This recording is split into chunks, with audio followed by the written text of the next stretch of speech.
Hey, welcome to Monday. Happy Monday. Happy beginning of the month. Happy February. And it just has me thinking that here we are. February is the month of hearts, right? We're all thinking about our sweethearts, our grandkids, our kids, and how we can shower heart love on our people, right? And I wanted to talk about the other kind of heart, but the heart of within us, not just the romantic part of our heart, but our healthy hearts. And here we are in Heart Month. Why does this matter to me? Well, I lost both my parents to heart-related health issues, both in their early 70s. And it's something that I got really passionate about as I walked through this journey of transforming my own life, but also in walking alongside other people in helping them create health in their life. And I know the importance. And I know for so many, there are so many underlying factors that cause heart-related illnesses to cause the early death and diseases that we don't want to come to. We don't want to shorten our life or reduce the quality of our life because of. And so today I just wanted to talk about some things that are just great tips to help us stay in check with our own well-being, overall well-being, talking about heart health. I'm going to do a lot of talking about heart health in the month of February because our health matters. Heart health is something that we do have the ability to control. Some of the things, although we can't control our genetics, there are things that we can take control of to improve the quality of our life, the opportunity for having a longevity in our life, and just to improve our overall health. So here are some tips that I pulled off actually from the American Heart Association website and just thought I'd share them with you today. But the first one is to quit smoking or to stop smoking. And I know as a previous lifetime smoker, that's not necessarily easy, but that for so many is a first step.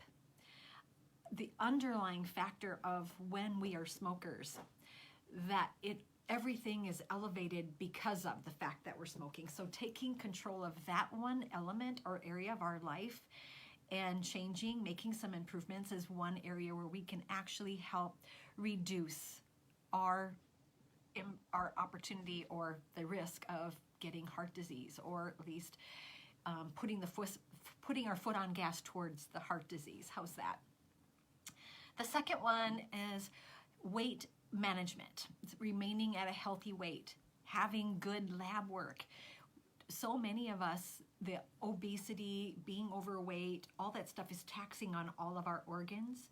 It's taxing on our blood work, our blood pressure, our cholesterol levels, all that stuff. And so to get to a healthy weight is another way we can actually help reduce the risk of heart disease, or at least taking and putting some brakes on that. I know for myself, that was one of the decisions that when I decided to go on this journey to create health for myself, I was met with a lot of resistance from people who said, but you inherited all those genetics. They're already a part of you. I remember my aunties, you inherited these diseases, so what does it matter? And my doctor said, well, here you are. And you are at this place where you can either run towards the diseases or run away from. You can't necessarily prevent them, but you can either slow it down or prevent them altogether, or at least move it farther out into your future. You decide. And that was a big deal for me because that just kind of sealed the deal as to why I wanted to get healthy. I wanted to eliminate or reduce or even make sure that I don't have those risks in my life by my lifestyle. So that was one of my reasons why I chose to run, and why I choose today to continue on this path to creating health in my life is I saw firsthand a lot of the side effects from obesity and heart disease combinations and smoking combinations, and I wanted to create a different future for myself, for my grandkids, for my husband for my life. So those were things that were important to me. Screening for diabetes. I don't know if people realize this, but there are so many undiagnosed people that don't even know they have diabetes. And diabetes is an underlying cause, risk factor for people with heart disease. And so it is always good to be having your well-being exams, but being checked for diabetes. I know people hate that diagnosis, but it's one of those things that if you have it and you are able to at least make some corrections, can actually save your life. Staying active, being physically active. You know, the American Heart Association actually says 5 30-minute sessions a day, but it's saying even if you break it down into 2 15-minute sessions a day, if you can't get a full 30 at once, to make that ability to move your body throughout the day. And when they say stay active, they're not talking about running a race. They're talking about moving your body, whether it's going for a walk around the block a couple times a day. Really simple. You don't have to run a marathon to be active in your own health and to be proactive. And one thing I want to give you encouragement for, if you haven't been active as of yet, it's never too late to start.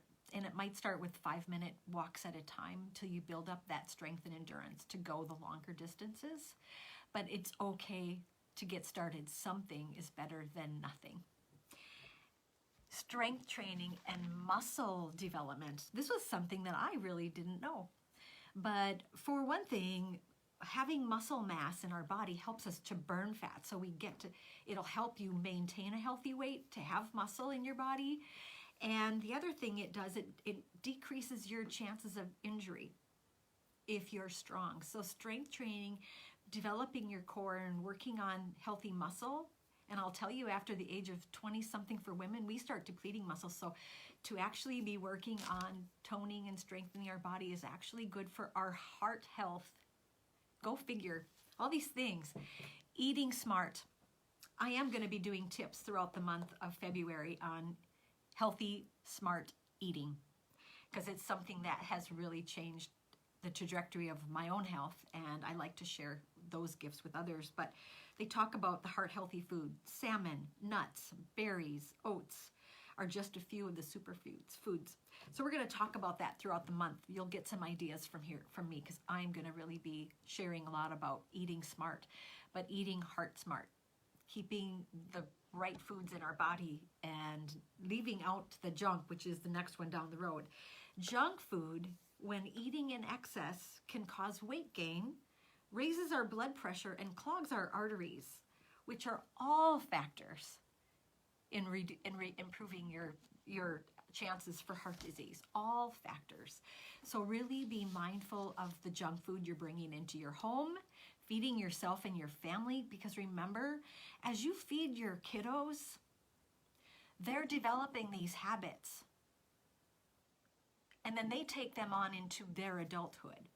So if we can help our youngsters develop good, smart eating habits today and reducing or even eliminating the junk, we're actually setting them on a path to a very different lifestyle course in the future. So that was something that's really helped me even elevate in my house. I'm so impressed with, over the last 5 years, my own journey of the things that are no longer in my home. And my granddaughter spends a lot of time here, and she always can find healthy snacks at my house. Very rarely will she find junk food. We have to usually go out and seek it, tell you the truth. And you know what? It's okay. They get enough of the other stuff other places in the world.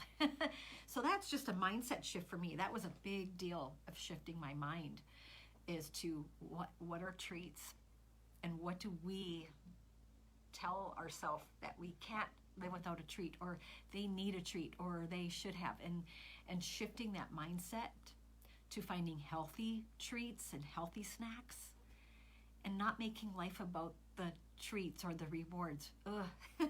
That's just grandma talking. Another one, eliminating stress from your life. Cortisol levels shooting through the roof, raises blood pressure, causes us to overeat, causes us to unhealthy manage our bodies. And that ultimately is an underlying factor in causes of death in our world. Stress. It causes people to gain weight.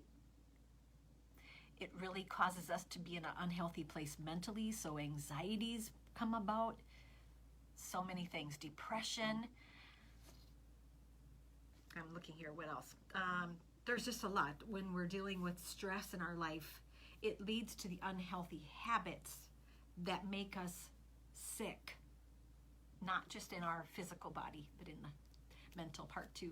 So working on stress management has been a big factor in eliminating that chance of heart disease in your life. And then, of course, sleeping, getting a good night's sleep. They say 7 to 9 hours is a healthy amount of sleep. Getting well rested, having a good sleep schedule, making effort to learn how to get good sleep, turning off the TV or not having the TV on in the bedroom, leaving your room to be dark, cool, quiet, a calm place for you to get a good night's sleep, and your partner. You know, when we get a good night's sleep, we wake up with more energy. Sleep is where we bring on energy in our life, and it is one of the benefits is having that routine helps us by giving us the energy to get up in the day, to get the physical, to get, otherwise we're dragging. And you know, the 3 big causes of weight gain in our bodies: stress, not getting good sleep, and not drinking enough water. Changing those 3 things in your life can be very big deal breakers in helping you manage a healthy weight at the same time. And then last but not least, number 10 of the tips, smile. Smile shifts the mood. Endorphins that comes from motion too, but shifting your mindset and attitude plays such a big role in our heart health. And these are all things that we have control over. We don't have control over always our genetics. We don't have control over a lot of circumstance, but these are areas in your life where we have control. So I'm going to say them again. Quit smoking, managing a healthy weight, making sure your labs are in healthy places, screen for diabetes yearly, be physically active, up to 30 minutes 5 times a week. Work on strength training and muscle building, core work on our bodies. Eating smart, healthy, heart food. Limiting the junk food that we bring in. Finding ways to cope and manage with stress. Getting a good night's sleep. And learning to smile more. Finding joy in the journey. Hope those help you. Here we are, it's the beginning of February. Are you taking your health seriously? Your heart and your heart for those we love. Let's take care of our heart this month. Looking forward to sharing more tips as the month goes on. I hope this served you today.